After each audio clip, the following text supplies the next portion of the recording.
Aujourd'hui, on va parler d'un sujet qui touche des millions de femmes et qui pourtant reste encore trop souvent tabou ou mal compris, la pilule contraceptive. Qu'est-ce que c'est vraiment? Quels sont ses effets sur le cerveau, le corps ou encore les émotions? Est-elle dangereuse? Pourquoi certaines femmes arrêtent-elles de la prendre? Dans cette vidéo, je vais m'appuyer sur les dernières recherches scientifiques pour t'expliquer exactement qu'est-ce que c'est la pilule, comment elle fonctionne, ses effets à court et long terme et surtout ce qu'on ne te dit pas toujours.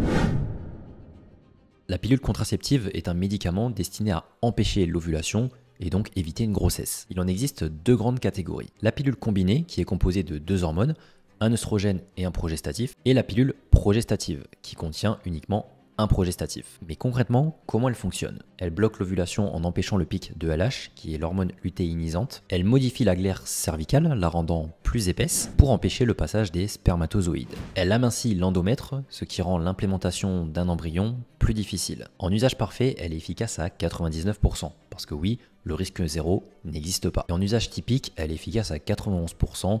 Quand on dit typique, c'est surtout par rapport aux oublis qui sont fréquents.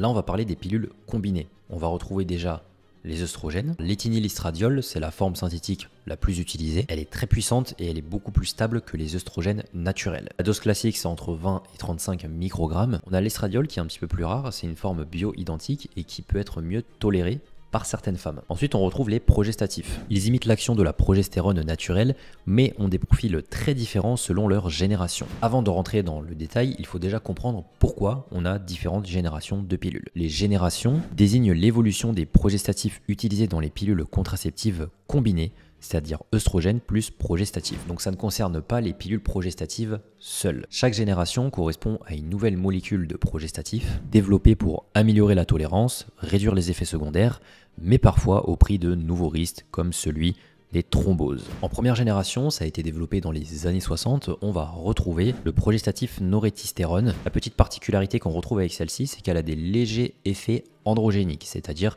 des effets qui reproduisent un petit peu les hormones masculines. En deuxième génération, c'était dans les années 80, on va retrouver le lévonorgestrel. De son côté, au niveau des particularités, c'est qu'il y a plus de risques d'effets androgènes, notamment au niveau de l'acné et la pilosité, mais par contre elle est très efficace. En troisième génération, c'est dans les années 90, c'est le déjosestrel ou le gestodène. La particularité, c'est qu'on va avoir moins d'effets androgéniques, mais avec quelques risques de thromboembolique légèrement accrus. En gros, c'est un risque de formation d'un caillot de sang. En quatrième génération, c'est-à-dire au-delà des années 2000, on va retrouver le drospirénone ou le nomégestrol. Là, on va retrouver une activité anti-androgénique, donc contre justement ces effets masculin, une meilleure tolérance, mais tout comme la troisième génération, sujet à débat sur les risques et notamment thromboemboliques. Mais attention, les générations ne sont pas forcément signes de bonne qualité, c'est-à-dire qu'une génération 1 peut être meilleure qu'une génération 4, encore faut-il l'adapter suivant le profil hormonal de chaque femme. Ce qu'il faut comprendre, c'est que ces pilules-là sont juste différentes. Donc pour en revenir, ça dépend vraiment de chaque femme selon son âge, son profil hormonal et ses antécédents.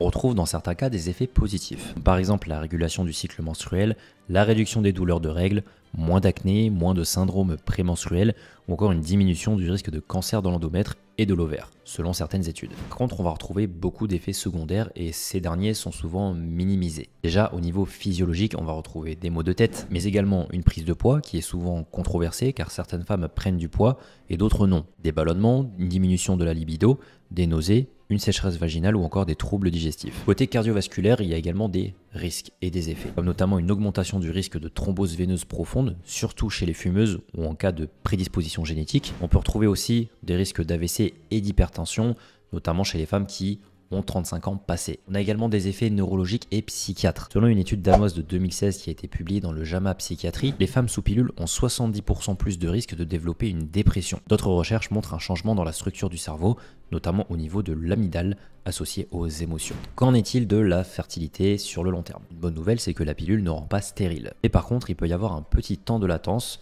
à l'arrêt de la pilule pour retrouver un cycle naturel.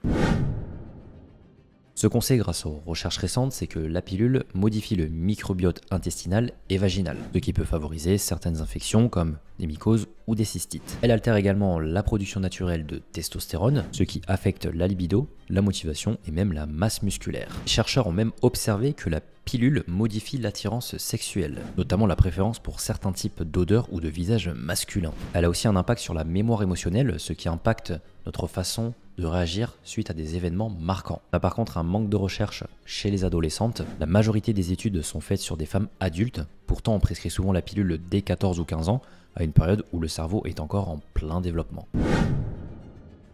Beaucoup de femmes, en choisissant ces effets, décident d'arrêter la pilule. Certaines même disent avoir redécouvert leur libido, leur énergie et leurs émotions. Alors maintenant, quelles alternatives?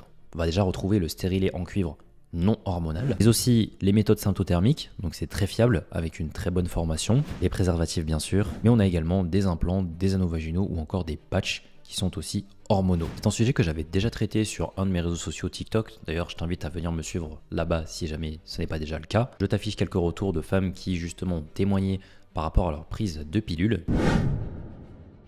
La pilule a été une révolution pour le droit des femmes, c'est incontestable. Mais aujourd'hui, il est temps d'avoir une réelle information complète et honnête, basée sur la science et l'expérience réelle des femmes. Ce n'est pas à la femme de s'adapter à la contraception, mais à la médecine d'évoluer pour proposer des solutions sûres, variées et transparentes. Si tu prends la pilule, tu as totalement le droit de te poser des questions, de douter, de changer ou d'arrêter. Si tu ressens que c'est le moment de prendre soin de toi, je t'invite à réserver une consultation offerte, tout en douceur, pour qu'on puisse discuter de tes objectifs, de tes envies, ou de peut-être ce qui te bloque aujourd'hui. Le lien est juste en dessous en description et je serai ravi de discuter avec toi de tes problématiques. Tu peux également venir me suivre sur Instagram, tu auras tout en avance là-bas.